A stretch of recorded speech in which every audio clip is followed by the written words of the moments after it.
I, 33, male, used to run my dad's, 60, male, business after I graduated at 21. I was a finance major and my dad believed that I had business acumen, which is why he told me that I could take over the business when he retired. My mother passed away when I was 16, and since then, it had been just us. But when I turned 22, my dad told me that he was getting married again and that he'd been seeing a woman for the past 2 years. His second wife also had a son from a previous marriage, but she was divorced and her ex-husband was still involved in her son's life. My stepbrother, 30, male, was just 18 and starting out at college when I met him first. He seemed to be a nice guy and we got along well in the beginning since he was majoring in economics and used to ask me for tips for college occasionally. But once he'd spent a year in college, he came back as a total arrogant jerk and was just annoying to talk to, so I stopped speaking to him altogether. My stepmom obviously didn't see anything wrong with his behavior and continued to baby him, and my dad didn't bother to address the change in his stepson's behavior either. I used to live in the same house and would be around whenever my stepbrother would come back home, and he'd make it a point to put me down or mock me in whatever way that he could. I think it was because he went to a better college than mine. Better only because the college he went to was notorious for churning out rich, bratty, and downright annoying people, which is exactly what he was turning into.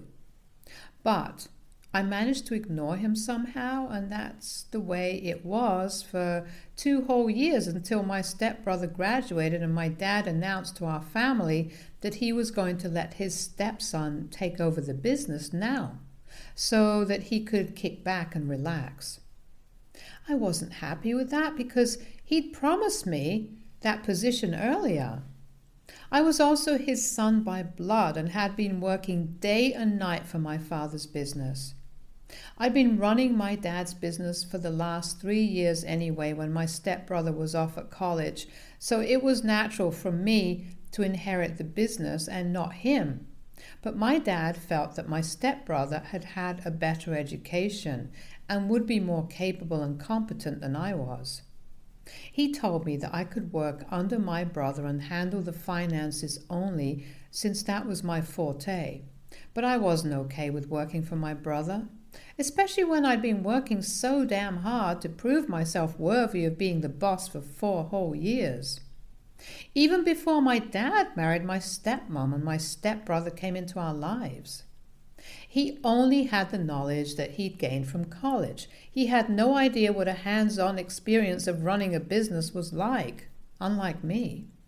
I tried to explain that to my dad, but he just wasn't ready to listen, and after a few days of arguing, my dad told me that his decision was final. And if I wasn't happy with it, then I could pack my things up and leave. So that's exactly what I did.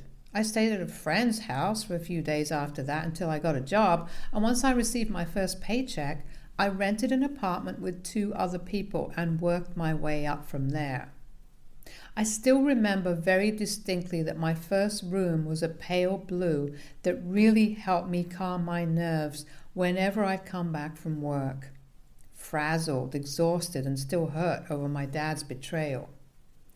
I think that's why I chose to paint my current house's walls the same shade of blue. I now live in a nice little house in the suburbs with a picket fence and my dog, Ozzy.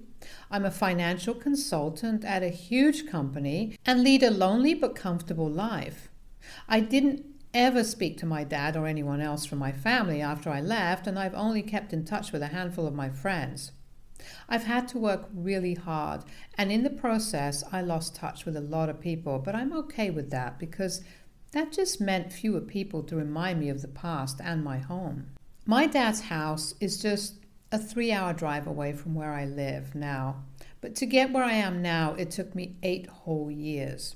So I'm kind of proud of myself for achieving this, since I was all on my own and didn't have anyone looking over me. I've never felt the need to speak to my dad again or even forgive him, because it's been so long that it just doesn't matter anymore. And I used to think that he's forgotten about me entirely as well. But that changed around 2 days back when my dad showed up at my house out of the blue. It was the weekend and I was home as well. I was really shocked to see him here and the change that 8 years had brought him in how he looked. He was a shadow of a man that he used to be almost a decade back, because now his hair was grayed and had thinned and considerably, and he was also a lot more bony and skinnier than I remembered. He told me that he'd asked around for my address, and one of my friends from the past, the one who'd let me stay at his place when I got kicked out, had told him where to find me a few days back when my dad had told him that he wanted to end the feud and reconcile with me now. I felt bad for him, so I invited him in, and he told me that my stepbrother had been the one to drive him here and was waiting in the car. So I invited him inside as well, even though I really didn't want to speak to him, but it's common courtesy. My stepbrother also looked worn out and tired, and it was obvious that they'd been through some hard times, judging by their battered car and faded old clothes. Initially, I thought that they were actually here to reconcile, and my dad would ask me to forgive him, but after some small talk, when they came to the point, they blindsided me by saying that they wanted me to rejoin the business or else they'd go bankrupt, and were in desperate need of my help. They wanted me to take over once more and save their failing business, which had been declining for the past couple of years. They'd even had to take out a loan and mortgage my mother's jewelry, which she'd left to my dad to fund themselves so they wouldn't go out of business. My dad said that they'd both tried their best, but it just wasn't working anymore, and they were really close to going completely bankrupt if I didn't step in to help them. Even my stepbrother, who still seemed just as arrogant as he used to be, said that they needed my help and wanted me to take over to save them. So they wanted me to get involved after almost a decade only, because they wanted me to prevent their ship from sinking. There was no apology either, and they'd approached me like they were here for a business meeting, and not like they owed me an apology for kicking me out when both of them knew very well that I was the rightful heir of my dad's business. I was meeting them after 8 whole years, and they were totally businesslike in their demeanor, which was fine. But they definitely owe me an apology at the very least. So I decided to treat them like I would treat any other businessman who came to me for help, and I told them that I would be willing to help them only if they could offer me a higher salary than what my current employers were paying me, which I knew they couldn't, because they literally needed me to save them from going bankrupt. So there was no way they could pay me anything at all. My dad looked taken aback and stated the obvious, that they couldn't pay me, and neither had they expected me to ask for any money since I was his son and I owed this to my family. But I told them that I made a decent amount of money where I worked now. I led my life the way I wanted to, and it seemed unfair for them to expect that I'd give up the comfort of my current life just to bail them out of trouble when they hadn't been in touch with me, and neither had they cared enough to even check up on how I was doing the last 8 years. So if I hadn't expected them to reach out to me and take care of me in my times of trouble, then neither should they. And I believed that I was being very fair to them. I made it very clear to them that my only condition to come back was that they should pay me twice the amount that I'm making right now. I thought that they would argue with me or try to force me to come back, but instead, my father just totally broke down in front of me, and I think this was the first time that I ever really saw him cry. Even at my mother's funeral, he was sad, but he didn't let himself break down the way he did the other day. He's a really stoic man in general and has been the same way for my entire life, so this made me feel like absolute crap. And my stepbrother didn't help the situation either. He told me that they'd expected better from me and had believed that I would step up and be a good son, but I'd let them down. They left after that, and my stepbrother told me that they'd still be willing to have me back, but what I said today was not cool, and I owe my dad an apology for being so disrespectful and selfish. My dad didn't say anything else to me after he'd wiped his tears and left without a goodbye. It's been 2 days since then, and I don't know what to do about this situation that I'm in. I was actively trying to humiliate them and insult my dad, but now I don't know. I don't feel too good about what I did, and this is definitely not as satisfying as I'd expected to feel. I just feel so horrible about what I said, to be honest, mostly because my dad started crying. And I think I owe my dad an apology because my intention was to get back at him for what he did, but I think I ended up really hurting his feelings. I need some advice because I have no idea what to feel or what to think right now. AITA for demanding that my dad pay me twice the amount that I earn right now if they want me to take over the business again, knowing that he can't afford it. Update 1. Hello, it's been a week since my dad visited me, and after a lot of thought, I've decided not to apologize to him or reach out to him again. I read the comments on my post and the messages that people sent me, and most people think that I don't owe him an apology. I feel the same way now since I thought about it, and I realized that I was just being too emotional because my dad had ended up crying. A few days after that, I thought about the 8 years that I'd spent without my dad and the amount of tears I'd cried during that time because I literally felt like I had nobody. My mom was gone. She passed away after a massive heart attack, and my dad preferred his new family, new wife and son over me. A few of my friends did keep me company and boost my morale, but even they had their own struggles and hardships, so it's not like they could provide the same emotional support that my family could have. I'm glad I'm still in touch with some of them, though, because they really did help me to the best of their abilities. But still, I could always feel the void that my parents left. Thinking about all of that really put my dad's tears into perspective and made me realize how unfair it all was. My stepbrother had even had the guts to tell me that I needed to step up and help and also apologize after what they'd put me through. None of them had thought to reach out to me and get me to come back, even once after I'd left. None of them bothered to find out whether I was even alive or not until it was them who needed my help. And then they came running to me and expected me to just help them without as much as an apology. Truth be told, I might have even considered helping them out and taking over their falling business, had they at least acknowledged their mistake and apologized for it. They just needed to admit that they'd messed up, and then I probably would have offered to help them out myself. They wouldn't even have had to ask. I'm not a very cold person. I like to think of myself as a forgiving human being, but even I can't forgive someone who's not even sorry. And they pissed me off by playing the family card, because why was that not something they considered when they were kicking me out of the business and their home? They didn't stop to think that I was a part of this family and that maybe I deserved to be part of the business that I'd helped run for a couple of years. I'd had more experience than my stepbrother, and no college degree can buy you that, that's for sure. If it hadn't been for my stepbrother's dad, he probably wouldn't even have been able to attend that college, and we would have been on the same boat then. My stepmom's last husband and my stepbrother's bio dad is a relatively rich guy and could afford to send him to a better college than the one I went to. And for my dad to use that against me back then was absolutely unfair. He could have sent me to a better college, but he chose not to because the one I went to would teach me all I needed to learn. Anyway, and he didn't want to waste money on more tuition when eventually I'd just be taking over the family business. He was the one who made the decision for me and then used it against me when it was convenient for him, which is what hurt me the most. So no, I don't believe that I owe him an apology anymore.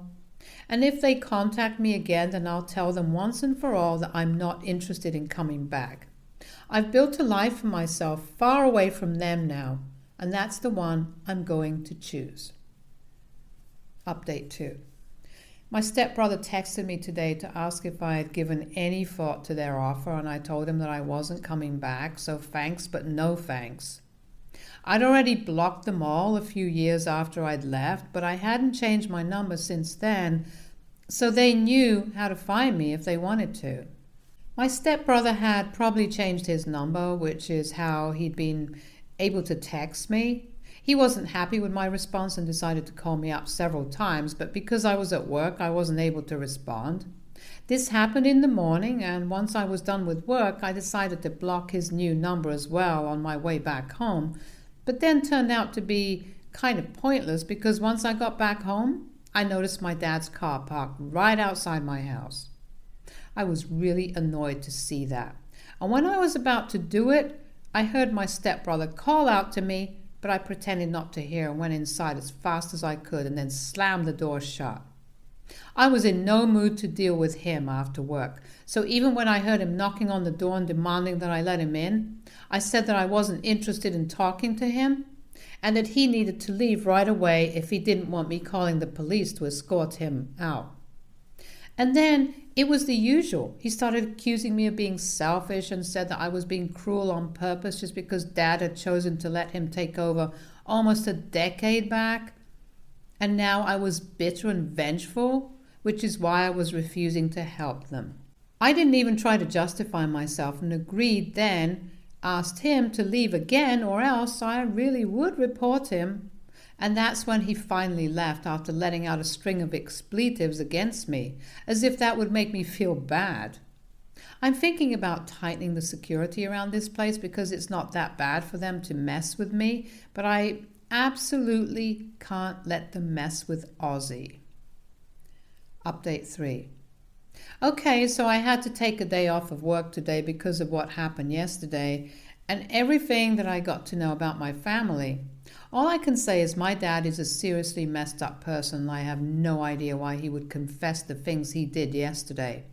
I received an email from my dad last night and I wasn't expecting that at all because the last time I'd heard from them was when my stepbrother had shown up at my place almost 2 weeks ago. Since then, they had neither texted nor called me anymore, so I'd assumed that they'd given up trying to get me back, and even I'd sort of forgotten about it because I was really busy with work. His email was really long, so I thought I'd read it later, but he sent another email within seconds to tell me that I needed to read the first one as soon as possible if I wanted to know the truth about why he'd made my stepbrother his successor and not me. That piqued my interest, so I ended up reading that email last night, and I honestly just don't know what to make of it. He told me that he hadn't met my stepmom after my mother's death like he told me initially, but in fact, he'd known her for a long time, and they'd been together for several years before my mom passed away. So he'd been cheating on my mom for a long time. My stepmom divorced her husband a year after my mom's death. And eventually, my dad told me about their relationship and made it seem like they'd been together for just a short while. I've got to admit, they hid it really well. He told me that my stepbrother had known about their extramarital affair and had kept it secret for them for the longest time. But once he graduated from college, he told my dad and his stepmom that he wanted to take over my dad's business. My dad has suggested that he and I partner up and run it together, but he wasn't okay with that and wanted to be the only boss. He tried to negotiate with my stepbrother to the best of his abilities because of the promise he'd made to me earlier, but my stepbrother just wasn't ready to listen, and eventually he brought out the big guns and told my dad and his stepmom that they could either make him the successor who would inherit the lucrative business, or else he'd tell his dad about his mother's affair, and that would put an end to the alimony payments. His dad was the head of surgery at a hospital, and that was not a position that he could just inherit. He'd have to study for it and work to get there, which is why he preferred my dad's business, which is something he could get with persuasion and blackmail. So my dad had no choice but to let him take over the business because my stepmom couldn't give up the alimony. She believed that the money from the alimony payments would help in the future in case they ever needed money. But now, when they really did need money to fund their business and save it from sinking, She was refusing to lend a helping hand and was holding on to all the wealth that she'd accumulated over the years, which is why my dad had been forced to mortgage my mother's jewelry. The woman was so damn selfish that even after everything that my dad had done for her and her son, she was refusing to help them because she didn't think it was worth it to save an already failing business and didn't want to lose money even though her own son had also asked her. She didn't care about anyone but herself, not even her own son. And my dad was realizing it just now. Although I can't say I feel bad for any of them because all of them are just horrible, horrible people. And I'm really relieved now that I left this toxic and selfish family behind. My dad asked me to consider coming back now that I knew his reasons behind doing what he did. But if anything, he's just hammered the last nail in his own coffin. There's not a chance in hell that I'll go back to them now that I know the truth.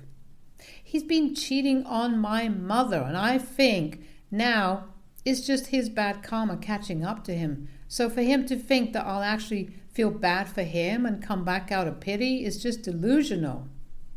I don't know what's going to become of my stepbrother and stepmom, but they're such crappy people that I think they have a really bleak future in store for them too. But yeah, I'm glad that I'm out of here because my dad's last email just made sure that I'll never go back to that family and stay as far away from their mess as I possibly can. Update 4. Hello everyone. Thanks for checking in on me and for all the sweet comments and messages you guys left for me. I feel like I have a lot of online well-wishers now, so that's nice. I also learned about some of you who are going through similar experiences with your families kicking you out, and all I want to say to you is that hold on, it gets better. Just keep working towards your future and don't give up. My family has left me alone, and since it's been close to a month, I don't think they're going to contact me again. I blocked them all again and haven't bothered to find out what became of them or the business because I'm content with my life now and have no desire to ever think of them again. Now it's just me and Ozzy again, like it always has been. Stay tuned for more stories from our girl related.